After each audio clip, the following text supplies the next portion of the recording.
neutral palette, neutral tone. There's a set in my spare room, yeah. I'm married to a novelist. So. Well, thank you. Yeah, there's like a great Twitter account I'm sure you've seen where they like judge people based on their bookcases behind them, their credibility. I'm like hiding all of my images. Try to judge me. Well, thank you for accommodating my obviously necessary hair appointment. Woo! It's like the Bantu knots did not last. Well, this is awesome. Well, thank you so much. So I wanted to have this conversation. I've been actually wanting to have this conversation for a while, even before this kind of race reckoning began, because I know kind of what it's been like for each of you and for many others that I know to kind of pursue a role in entertainment, but more specifically in kind of theater. I think that there's unique challenges to kind of the stage, and it seemed like some of those were kind of slowly being addressed, but I think this moment is a chance to kind of crack everything open, especially since everything has been ceased for the foreseeable future. Who knows for how long? And I wanted to kind of have a frank discussion about like what the possibilities might be. Kind of let's get real about what the issues are that you see, and kind of what is a kind of productive way forward, since we have this kind of really unique opportunity to reimagine what something could be.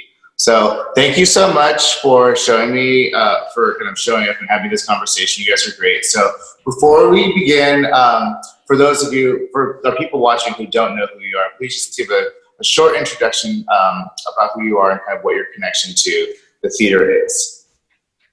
We can start with Nana. Oh, okay. Ladies first. My name is Nana Mensah. I am an actor and a writer. I am based in New York, so I do a fair amount of theater. I was, in fact, in the middle of I was about to start teching a performance of Jocelyn Bio's play Nollywood Dreams right when COVID happened. Our first day of tech was March 14th, and the shutdown happened on March 13th. So hopefully we'll be returning to that at some point in 2021. So I do a fair amount of TV and film as well, which helps me to afford my theater habit. And I also write. I write for television as well. So that's me. Great. Thank you, Nana.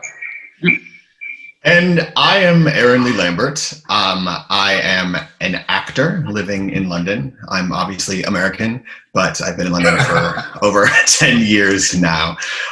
So that's kind of a unique perspective. I went to university with Trey. We were roommates, so we go back a long way. But I am currently, back. I am currently in the London company of Hamilton, which I've been in since it opened. So this is now my third year, but we're obviously in a hiatus.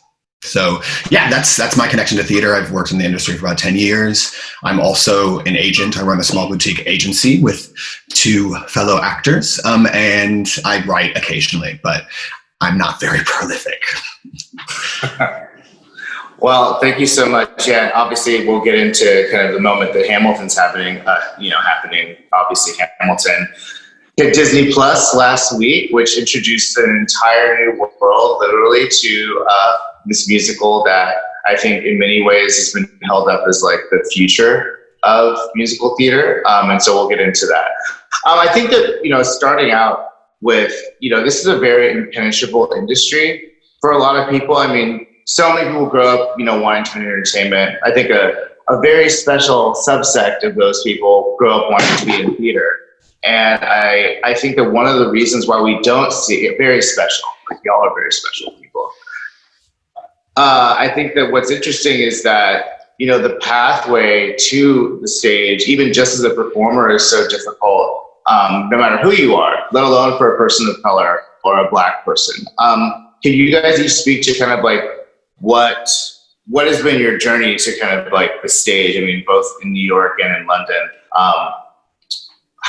What was that, or kind of would you take a traditional path or a path that kind of like you had to carve out on your own? I mean, it's probably a mix of both.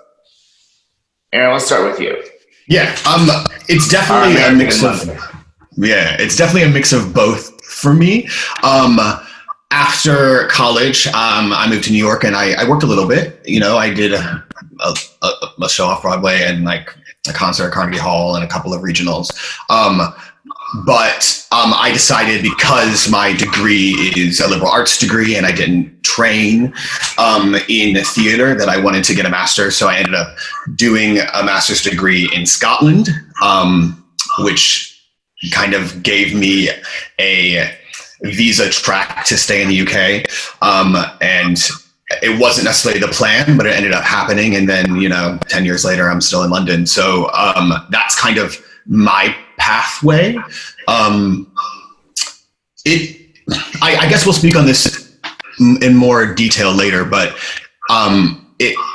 the way race plays a part in that is very complex, I think, at least in my journey. So I don't think that it was that necessarily was the primary struggle that I had. It was more of self-actualization, like finding kind of what I did best and staying in that lane, more than anything. But yeah, I think that it is a saturated industry and it is tough, and it do take nerve. It do take nerve, creativity, uniqueness, nerve, and talent. Yeah. Well, I mean, I find it really interesting because, I mean, first of all, you're half black, half white, you're a mixed race, you're American, you're now in the UK. I think that, like, being a black person in America is maybe different than being a black American person in the UK, even. So your relationship to that. Absolutely. Do you think that has that given you, I wouldn't want to say an edge, because I feel like how many black Americans are you even running into over there? Kind of in your there are some. There are a handful of us. It's definitely not a case of I'm on my own in that regard. I do think that specifically in the musical theater canon, on both sides of the Atlantic, much of the material is American or about Americans. So I think being American here does give me, a slight edge for American characters in American shows. And I think that, being a black American has definitely given me a slight edge in some shows, and it's also, it's kind of counted me out of a lot of British things as well. So, there's a duality there. Duality. Nana, what about your journey? Well, let's see. I came to New York, similar story, graduated from the Ivy League, went to New York, felt like nothing was happening. And I started writing kind of in a parallel track of just like trying to create roles for myself. I would get really close to stuff and then wouldn't get it, or I would, oh boy, I mean, like those early days were, I mean, there's like a whole book's worth of material of the things that I did. I worked at an illegal gambling parlor in the Upper East Side. I worked in nightlife. The only thing I didn't do was like, I was not one of those chicks in the like sequin thing on Broadway handing out like flyers to go to the like, matinee shows, like in the top hats and the, because I don't have the legs for it. But I think it was, it was a very rocky road. And I think, again, coming from a liberal arts background, it was like, well, you also have this other skill set. You can tell stories. So why don't you so I would take little hodgepodge classes kind of, I didn't have if I was going to get an MFA, I wanted to go for acting, and then, got to the final callback weekend at Yale School of Drama, didn't get in. So it was just always like near misses. Like it was just kind of like this history of near misses. And so I started writing and piecing together classes that I could find just to help me with like the framework of figuring out how to write, and then for screen. And then I started working a little bit more in theater, and then started working a little bit more in television, and it just kind of like ended up being this like they've progressed at more or less a similar trajectory. So now I do both. And like when people are like, well, what if you had to pick one? It's like, I really couldn't, because they require different skill sets, and they're both really, they scratch different itches, you know? Well, for sure. And I think that, you know, I think also part of your background as being like, you know, child of immigrants, you have a really deep connection to your kind of ancestral roots, which a lot of us don't have. So I think that you've been able to tap into that creatively and also kind of be connected to those stories as well. That's true. So I think that, like, just getting into where we're at now. So we're in a place where everything is halted for the foreseeable future. I think that's a really scary place for, like, no matter who you are in this industry.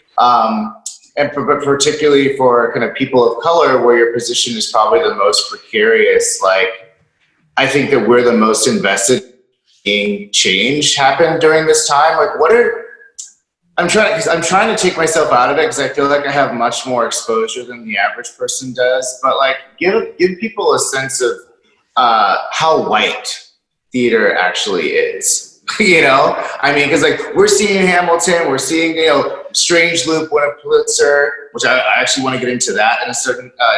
But like, what is the state of things as a person of color who's in this industry? I know that there has been obviously a huge reckoning across industry, in publishing and, you know, sports, and also in the theater, and in entertainment in terms of TV and film. The New York theater is incredibly white. I mean, in terms of talking about the stakeholders, like I can't think of a single Black artistic director in the city that's south of 59th Street. I can't think of you know.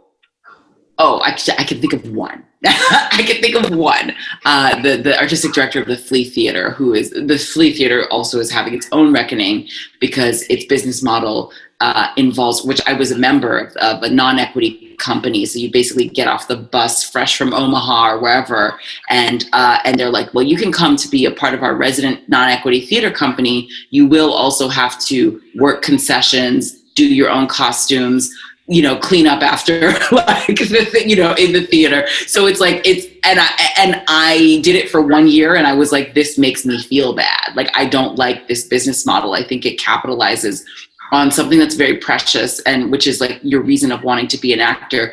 The problem is that once I left that non-equity theater company and became an equity member, I found the same thing. You have to be wealthy to be able to afford to do theater in this city. It does not pay a living wage. If you do not cobble it together with either commercials or TV work or film work or a day job, which I don't know what day job would allow you to, you know, miss a month and then, you know, miss a month. You know, it's really hard.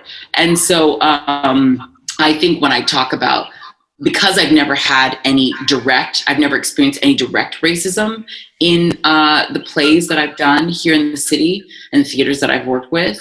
I'm sure it exists. I'm positive it exists, but within the framework that I have seen, I have not experienced it. I'm often the only Black person in the play that I'm doing, so that is something.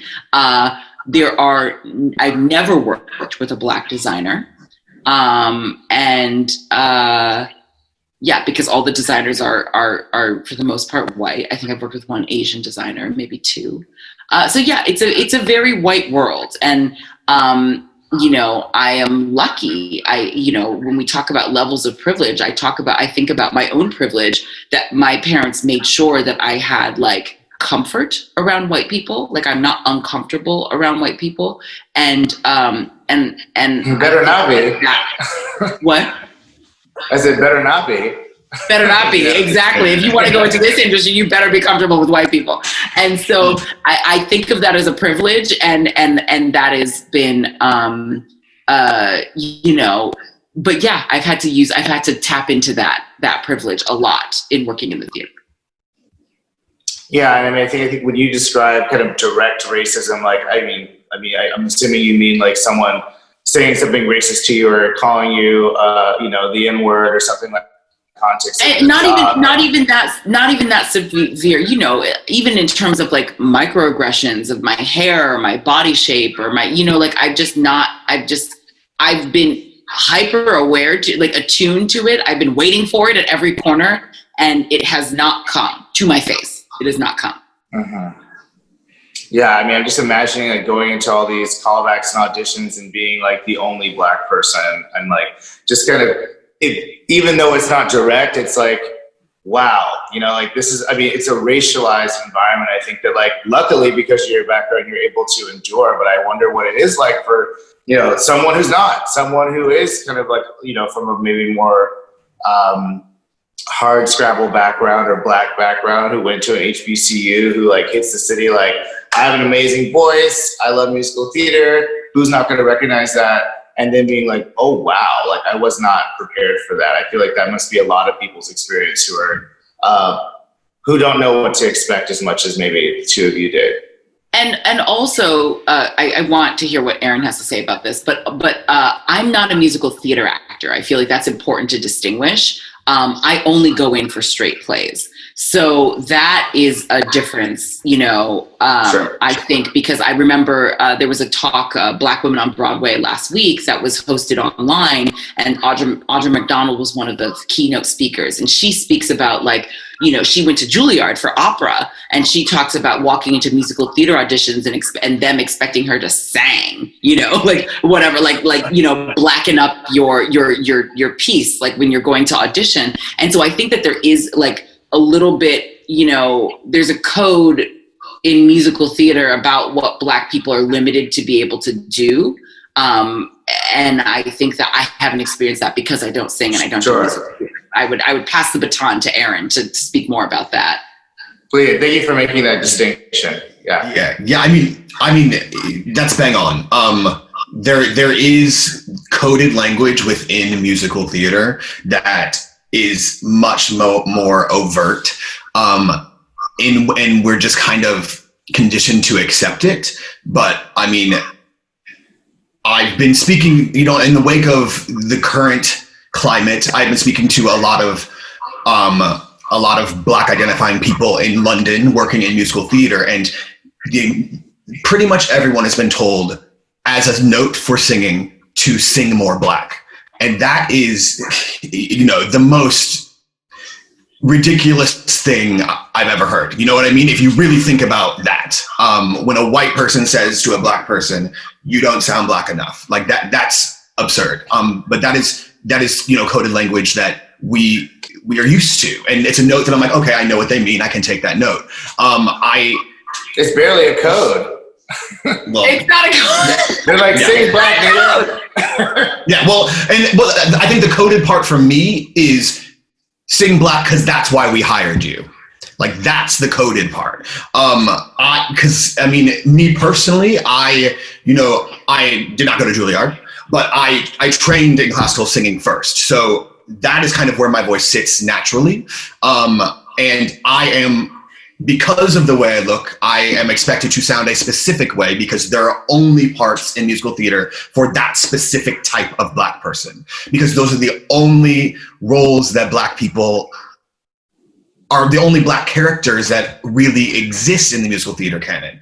You know, it's, you know, it's the big Black lady singing 11 o'clock number that's gonna, you know, make the gays jump out of their seats. You know, there's the dancing, you know, young Black dude who's gonna, like, you know, sweep you off your feet. You know what I mean? Like or there's like the kind of Black clown who's gonna make you laugh. Like, there are these tropes that are much more identifiable and kind of relied upon, and, you know, and made excuses for in musical theater more than in straight theater. So yeah, I mean, I think that is a distinction to make, and an important place to focus on. If we go back a little bit to kind of the difference between London and New York when it comes to what it's like to be a Black actor for the theater, there's an additional layer of classism here that exists in New York, but it exists here tenfold because of kind of who theater has traditionally been for in the United Kingdom, and the elitism that's tied to that. When you have, organizations like the National Theatre and Royal Shakespeare Company that are entrenched in a history that is white. And those specific two organizations, I am not calling out because both of those specific organizations do a lot of work for diversity and inclusion. And, they're not off the hook, but I'm not calling them out because of they're problematic. I'm calling them out because of the history they're entrenched in, and who their work was for, after World War II. You know what I mean? So there's kind of a reckoning in London with the competing ideas of populism and elitism, and who theater's for, who it's by, and kind of who it's about. And those are kind of tangential threads that are kind of always competing and pushing and pulling. And, that spills into how actors relate to the work as well. Yeah, it's like, what's the opposite of FUBU? It's like, for y'all, by y'all, made by y'all. I want to talk about the audience piece. I think is really interesting because I think that's how a lot of this would be justified, because they're like, look, we would love to feature, Black women or, different voices behind, the creation of this work, and different actors to portray it. But like, the only people who buy tickets are old white people with money, more or less. And so like that, it's like you're chasing the ticket holder, but yet the ticket holder is being cultivated by this kind of body of work that only kind of pushes people so far. So like, how do you, has that been changing in recent years?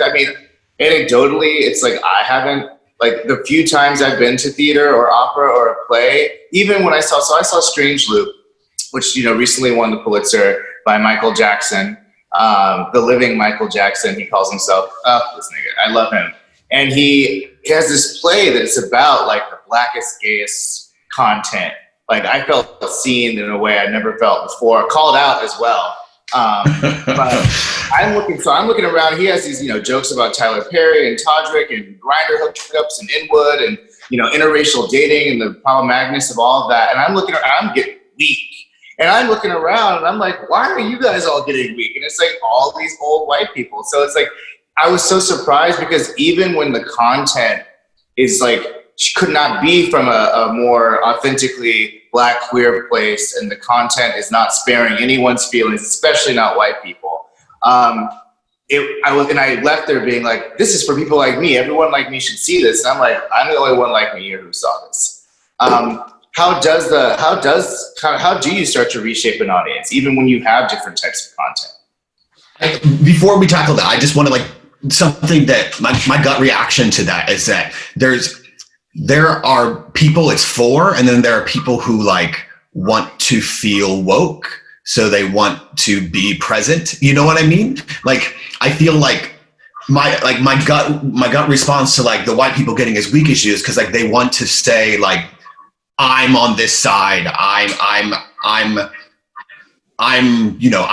part of a progressive ideology, and this proves it because I am here and I am laughing. Yeah, I guess. I agree with that because because I was like, how are you even comfortable hearing this? Because it's about you, And I wonder what the amount of self-reflection is with that audience member. But again, it's I'm not sure who's in charge of Pulitzers, but it's probably a bunch of old white people. So good thing they were there because They very recently diversified the nominating committee, and that this was right around the year that Kendrick won remember, because Kendrick won a Pulitzer, so that they've been working to diversify and that woman, she's now in charge of Simon & Schuster. Did they just announce that? Bingo? Yeah. Okay. Yeah. Well, she was doing work on that committee. She was doing the work. She said, come on, guys, the door's open. The door's open. Run. So, which I think, but back to your question about the finances, I do think that that's a big problem. I've never run a theater. I don't know what the finances look like to run a theater. I will say that that the subscription model seems to be a way that it goes. And so towards a couple months before the season, once they've announced all the plays, they send you a little brochure and they're like, this is our season, subscribe for $600, $700 for the whole season. And that's a discount, to be clear, that's the discount. And so, and so subscribe with us, this is our season. And if this is not sexy to people, if it doesn't have enough grabby whatever, maybe they don't subscribe. Maybe they just buy one ticket to the one play they want to see, as opposed to buying a subscription for the whole thing. So I do think that like late stage capitalism is rearing its ugly head, and we don't have a real format for how to tell these stories in an economically sustainable way that also opens the door to anybody who wants to see it. I think of some of the most transformational theater experiences I've had in the past couple of years, and they cost a lot of money. I mean, part of the reason I'm saving so much money in quarantine is because I'm not going to the theater. And so, that's messed up. You know what I mean? That discretionary income is not being spent because it can't be. And that just gives you an idea of like, there's some programs, TDF, Theater Development Fund, works really hard to try and open up the doors, but I believe you need to be a union member to get access to some of their discounts online. Otherwise, you have to go and queue at their various satellite offices where, it's like the TKTS booth, where you just go in Times Square and you like hope for the best and see what's available. It's just so hodgepodge, and it's kind of hard to organize your what you want to see around that. So I just think, I was really pleased when I went to London, and please tell me if this feels totally wrong, Erin, but I was really pleased when I went to London and I saw how affordable the tickets were. The tickets were way more affordable than they are Broadway. Like West End prices and Broadway prices, they do not seem to be in the same category. And I'm assuming that that's because the tickets are subsidized by a lot of government agencies, maybe the Arts Council or whatever in the UK. That's not entirely true. I think that the tickets are like the Arts Council does subsidize some organizations, but not commercial West End productions. So anything in the West End is the same commercial model as Broadway. I think traditionally theater, the West End has been more affordable. It's changed quite a bit in the past 5 to 10 years. They've adapted since kind of Book of Mormon and dynamic pricing and the models that kind of raise prices, like beyond celebrity casting, like the models that raise prices to premiums for premium seats on Broadway kind of came to the UK just about like 10 years later. So it is, though, we have people who come from New York to see Hamilton in London because it's cheaper to fly here and stay in a hotel and get tickets and see it here. Literally crazy.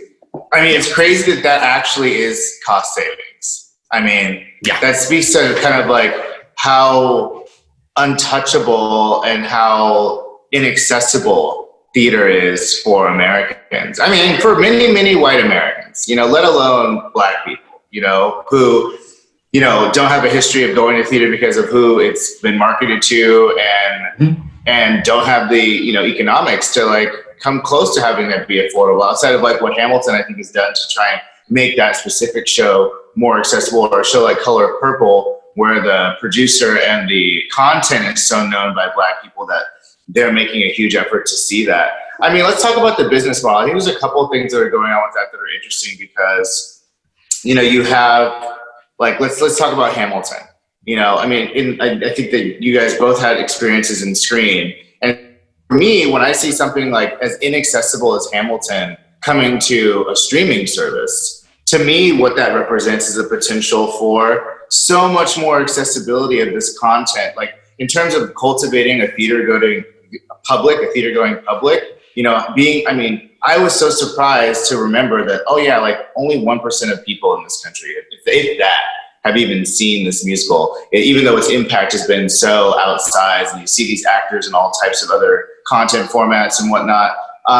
So I was like, well, maybe this would be a way for like maybe every show should just be filmed. And also, like, not just because it makes it more accessible, but it's also, you know, hopefully different income streams for the actors. Maybe, I think that might have been a naive assumption that this would be something that opened the doors for actors to get paid lots of money and for people to see theater really affordably. Like, what is your take on that? Please. Well, first of all, let me just say quickly, because I know Aaron's experience with Hamilton. I will speak for a non-Hamilton world that every single performance in New York City, Broadway or off Broadway, is filmed for archival purposes, and that archival footage is at the Lincoln Center Library, where you can go for free and watch those productions. So that is something, but like, is that advertised? Do people know about that? That doesn't sound very accessible even still. Even still doesn't sound very accessible. Exactly. It's not the same as piping it right into your computer or into your screen at home. So I know that there has been some people have thought like you in the past, but like, yeah, you got to get to the Lincoln Center Library to be able to see these things. So anyway, I'll let Aaron take over. Yeah, I mean, it's a very nuanced conversation. And there are kind of many strands we could go down. I mean, if we're talking about the streaming or the broadcast of live theater on screen, you know, that has existed for 15 years, since PBS started showing Lincoln Center productions, since the National Theater started National Theater Live, like that's been happening. You also have several, you know, a lot of them are musicals, but several musicals that have been filmed in their theaters and shown in cinemas. Like that is something that has been rolling out to varying success. But nothing, you're 100% correct in pointing out that like nothing has kind of landed in the way this Hamilton original Broadway cast recording or film has as far as, you know, what it's worth of its value culturally and monetarily, and also, you know, its reach. Like, it is unprecedented in that sense, and it will be interesting to see where things go, because I do think it's kind of an oftentimes suggested idea that, you know, oh, theater, why don't you just broadcast things? Like, why don't you just show things? And like, I think it's important to really kind of say out loud that, like, you know, we've had film and television for, you know, a long time, nearly a century. And the reason why live performance still exists and is still profitable and is still commercial is because it's a communal experience, and people want to be in the space with other people and with the artists and feeling something together. So I think that the room where it happens, perhaps.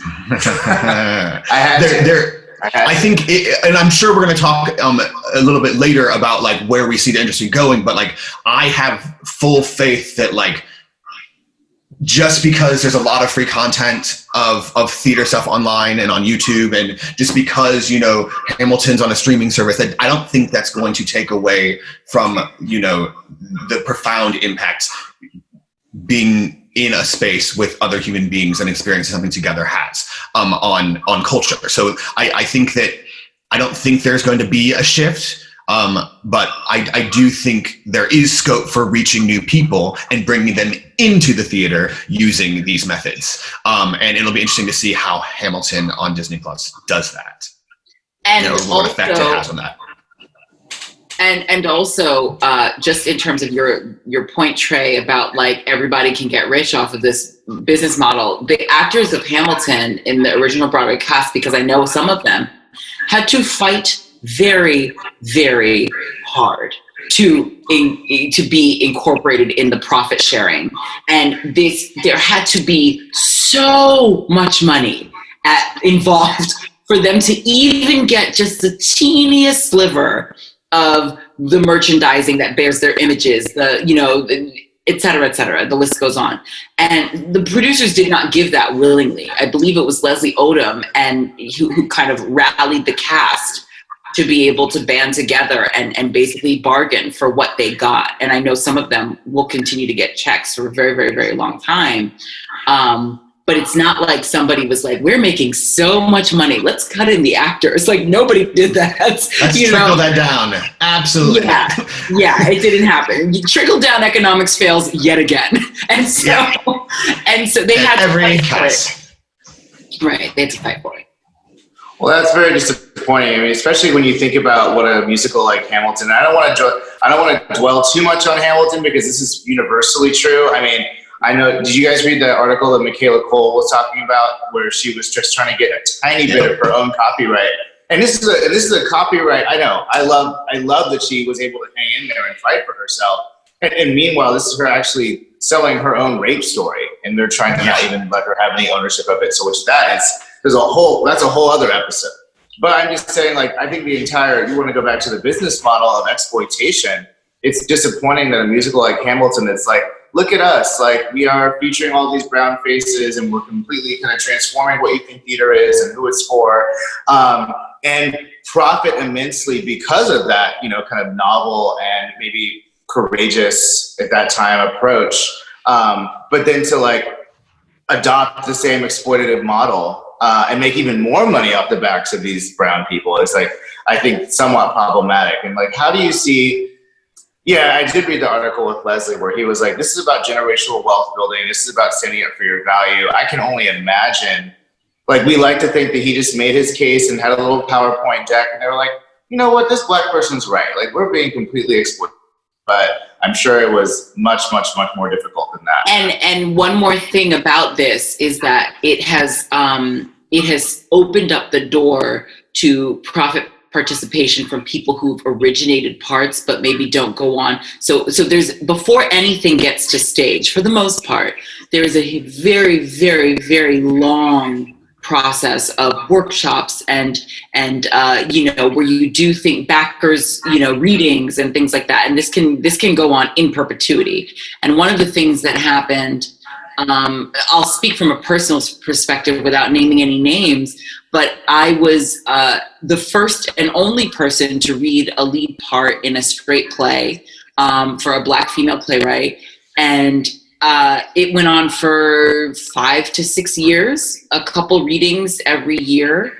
And every year the cast would shift a little bit, but I was always reading that lead part. So in my head, I'm like, nothing is guaranteed, but this is mine. Like, this is, and at the time I didn't have a lot of credits. So this was like going to put me on the map. Like, I was ready. It was going to happen, whatever.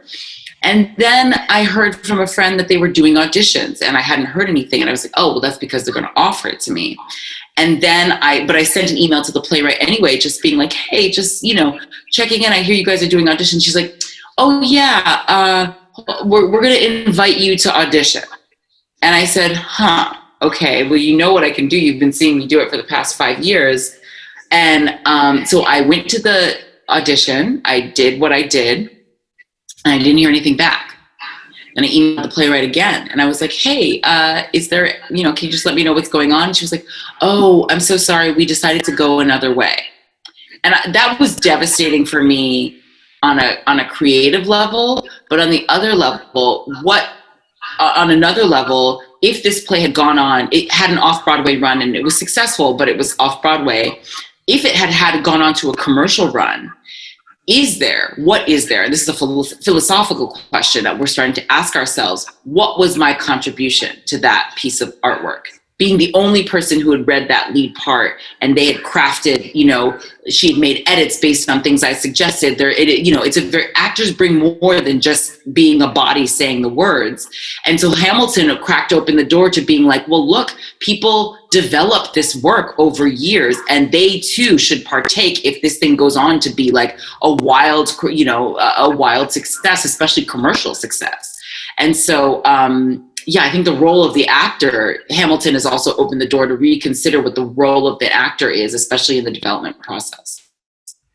Well, you're like crucial to the IP. It's kind of like a legal question, right? It's like this understanding of George Washington or whatever role we're talking about is like so closely linked to what that person did in it that like no matter what happens to it afterwards, like that's the kind of jumping off point for anyone else. And Aaron, and for huge commercial properties like Hamilton, and I might be misspeaking here, but I think that Book of Mormon also did a similar deal. That they had a situation when it first came out that I think the original cast, they share some bit of profit with subsequent productions because they originated those original tracks. But in these big corporate beasts where you're literally carbon copying the exact same production over and over and over again, that original person, when the show freezes, every single one of their acting choices is in the book, and that is what is taught to the next actor. So you literally, it's not even just like, oh, I was part of a development process and and some of the ideas are mine and some of the rewrites were around me. But in the case of some of these big shows, like Idina Menzel's choices during Defying Gravity, every alphaba has to do those. Has to do raise this hand then. She the people who create these big parts and these huge commercial blockbusters, they are just as much a part of the creation of this piece of art as the other components. And so I think that especially Hamilton has blown open that conversation and made people recognize that there is a lot of value to what actors contribute, especially as was said in earlier development stages, because I've done a bunch of workshops, like so many, and like you go from one day to the next, and literally the way you read a scene is how they rewrite the character for the next draft. Like you're a vital part, and theater is so collaborative. And to treat actors as if they are, just a piece of a machine is, disposable. It's disposable. It's exploitative. Exactly. Yeah. Exactly. So. Well, it's like every other kind of American industry, right? I think that's like. Yeah. I want to clarify something. Like, so if I am the set designer for Hamilton, because I think that like that is equally like responsible for your experience of that show. Does that person get compensated like when it's replicated? Yeah. So is it? So it is the performers uniquely who were kind of shut out of that. Like it's everyone below the creative team. Because there are arguments that can be made that like production stage managers, have a huge impact on how a big commercial show is going to work when it's rolled out. But it's anyone. To my knowledge, it's anyone below the creative team. So like all of your designers, they all will have pieces of the profit and the royalties as well. So like all your writers and your designers, and then when you get to like associates of things, I think that a lot of times some of those people are included and some of them are not. But your lighting designer, your costume designer, your sound designer, your set designer, all those people are included in the profit shares, just like the writers.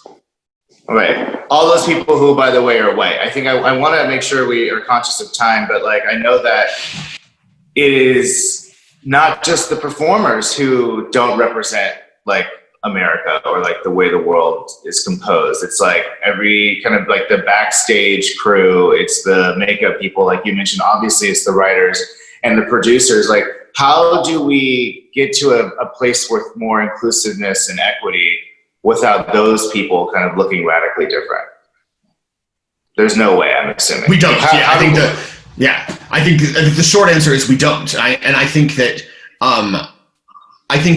that is where this conversation needs to point. Is we're seeing a lot more diversity on stages, but a lot of times it is superficial. It's not true diversity. You need diversity across every single department, from wardrobe to sound to lights to technicians, in-house staff. You need diversity across the board, and then you also need diversity in marketing, in press. Critics need to be more diverse. You need more diversity in gatekeeping roles, producers, writers, directors, casting directors, agents. Like the only way we're going to actually see change is if there is diversity from the top all the way to the bottom. Yeah, that's the only way. And they got to be willing to give up money and influence and power, and kind of like, just like every other industry we're seeing, you know, it always looks the same at the top, and those people have to, you know, understand that like giving something up is actually going to lead to the overall health and well-being of this industry. And I'm not sure kind of how you make that case. I mean, you sent us this, and I had seen this already, this, and I don't know who wants to kind of tackle this, but like it's I think is it called We See You American Theater? Is the movement White American Theater? So we see you WAT, yeah. That we see you WAT.com. We see you White American Theater is the kind. And so can talk about kind of what that movement has been? And I know they released their demands almost as if they knew this conversation was happening like last night. Kind of talk about your relationship to that and kind of what you think that could help do. And also, I want to hear from you what kind of opposition, because right now it's really unsexy and maybe risky to come out and be like, hold on, Black people, you know, so everyone kind of has to pretend that they're on board with all this stuff that's happening. But I think the backlash or the resistance is probably underway in some subtle way, but, you know, I'm assuming will become much more overt later. So I want to talk about that. But what is this movement about, Aaron? Or not, or whoever's more connected to it or has an opinion. I mean, I think that I don't feel that connected to it being in London, because it is a very American movement. But I can briefly speak on how I see it from where I am. I mean, just to describe it, it is a group of people of color who have come together, and they've just released a series of demands to make theater in the United States equitable and to reach actual equality, and make the industry better for people of color. It is, I've read all the demands, and it is thorough and aggressive as it should be, and I cannot even imagine how they're going to respond to it. And I don't even know who there is, you know what I mean? But I think it is much needed, and I think that it's the beginning of a conversation. I mean, I can't really say much more because it's a lot to digest. But I'm really hopeful that it's going to spark something. Anything you want to add? I mean, I'm trying to think about like some of their specific demands, but it was things like 50% representation in like every role that composes theater, you know? Right. And I think that there's, it's like there's so many issues, and I don't want to be a naysayer, but there are some places that it's like, well, we need to start.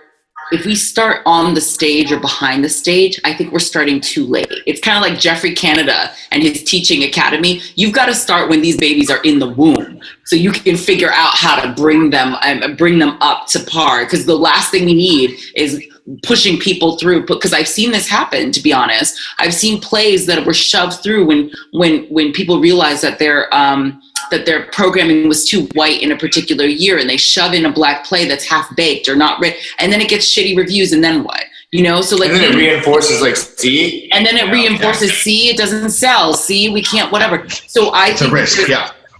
So I think that there needs to be a more long-term approach to this. I believe in the demands. I think that's great to you know, they talk about pay transparency and parity on that level, because I know that there have been like some really scandalous pay gaps in certain people. And the reason why the white American theater needs to be called out is because they are the ones that are patting themselves on the back for being so liberal. So that's where it's a little bit tight. Ding. You get tight because it's like, you got to shine the light on like, yes, you guys think you're good liberals and that you believe in equity and you believe in parity, but are you actually practicing what you preach? And that's what I think the movement is about. I'm not a part of the movement, but you know, that's my understanding based on you know, the literature out there.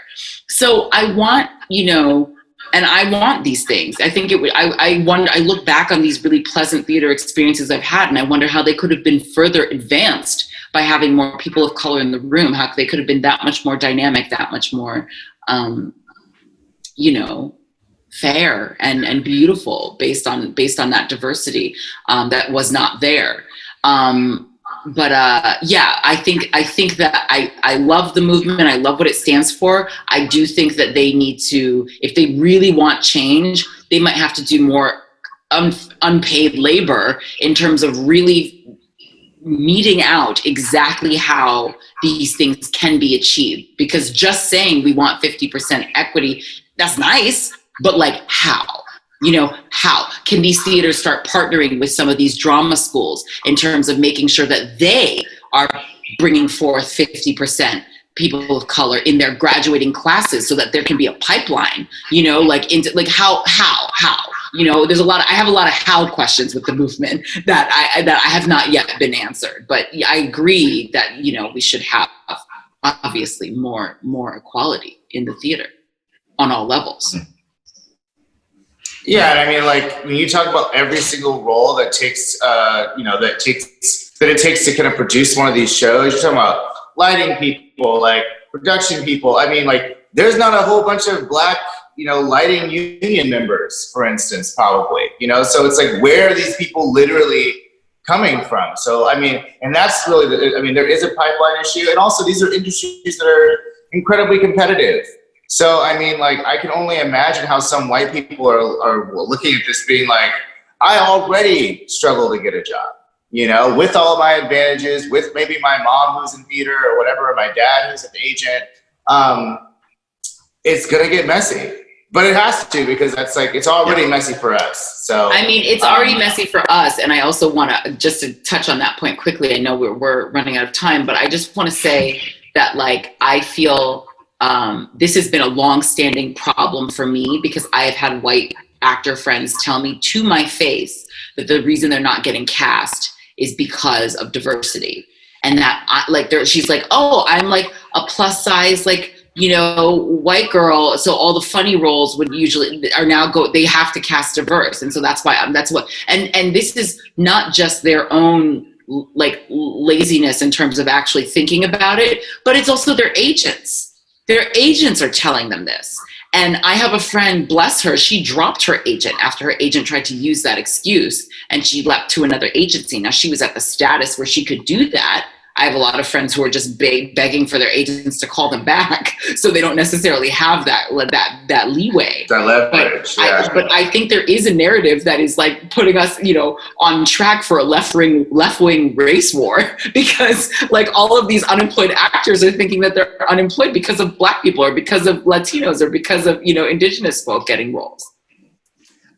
Absolutely, it's a huge problem in London, like huge. And I'm flabbergasted, because that's also been said to my face, that it must be so easy to work because you're Black. I'd be working all the time if I was Black. Oh my gosh, people of color are so, you know, in style now. It's so easy for you. Like there is, and it's progressive people. It's left-leaning people who are saying these things, and it's reinforced by gatekeepers who disdain having to diversify. They have this subconscious disdain for having to be inclusive. And there's this idea that I won't mention names, but there was a big thing that happened about 2 years ago in London with a particular agent who was on a Facebook group with a group of other agents, and someone leaked what she said about how, oh, I can't get any of my clients seen for this because all they're looking for is va-va-voom. She said va-va-voom in regards to people of color, va-va-voom. She said they won't see my clients because they only want people with va-va-voom. I need to va-va-voom one more time.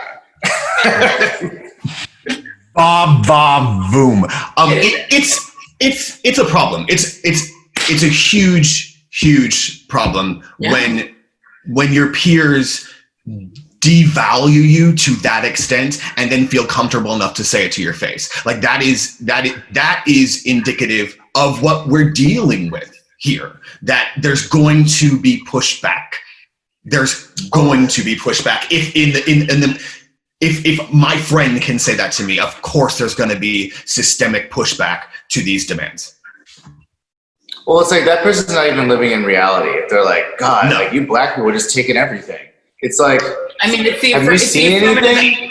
It's the affirmative action argument, right? Like exactly. It's just that like you got in because, and it denigrates your contribution as an artist down to your skin color, and that really sucks because it's like my skin color is way more, even in today 2020 with such a light being shown on racism, like my skin color is absolutely, because we haven't even gotten into, and obviously we don't have 35 hours, but like we haven't even gotten into like colorism. Like when they say they want a black girl, do they want a black girl like me? 9 times out of 10, no. 9 times out of 10, they'll go the Zendaya route and then check the box of being like, we got a woman of color, or, and that's the, and that's a whole other issue of just fighting against, like, as a dark-skinned person, the roles that are available to me, like I had to have a very clear, when I signed up with my managers, I had to have a very clear talk about like, I don't want to play a maid. I don't want to play, all the things that she can easily get, I don't want to play that sexless, like,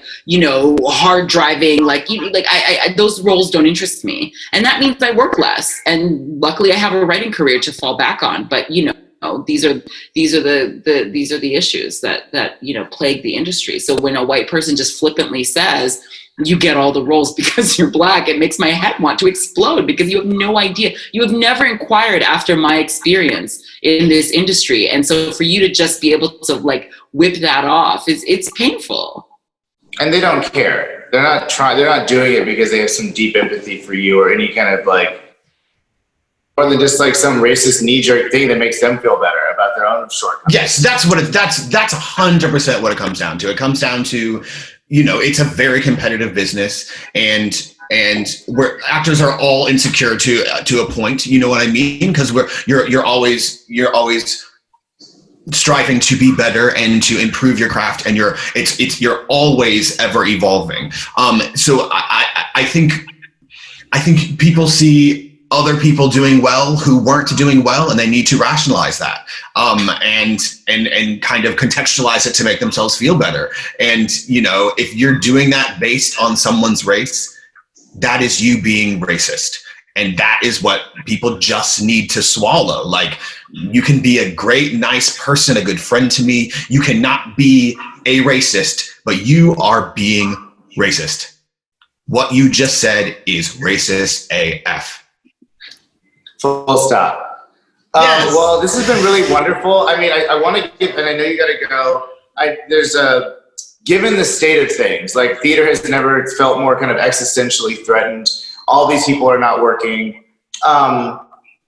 What are your kind of parting words for like, how does this moment get capitalized on well? Because I feel like since everything's to a halt, it is actually a very, very good time to reimagine things like drastically as opposed to kind of incrementally.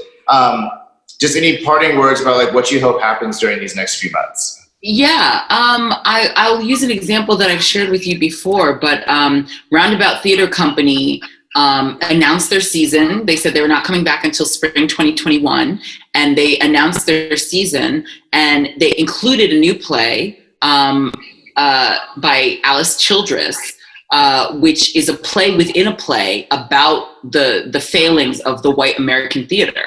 And she initially was supposed to go to Broadway with it back in the 70s, I believe, 70s or 80s. Oh, wow. And they ended up killing the production because she wouldn't change the ending to please the white producers who were then on board. And so she kind of, she died of cancer in like 94 or something. She never got to see any of her plays done, on The Great White Way. And now she's going to finally have her Broadway debut almost 30 years after her death.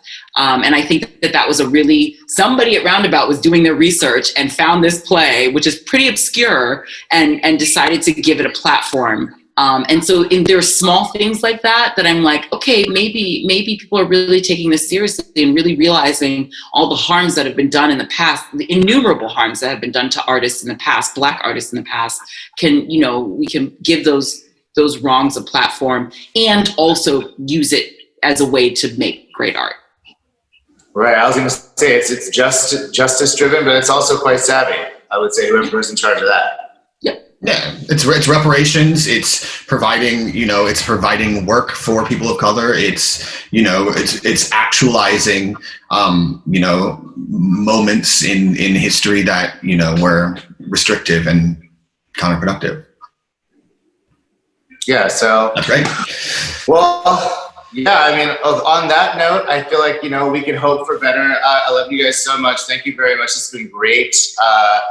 Let's hope that this is something that, a year from now, we look back at what's going on and we're like, wow, like this is all worth it, or at least like the ball is rolling faster than it ever would have. Yeah, absolutely. I think that this is a moment that feels kinetic and that feels like we could capitalize on this in profound ways. And, I'm hopeful that because of all this energy that we will continue these conversations.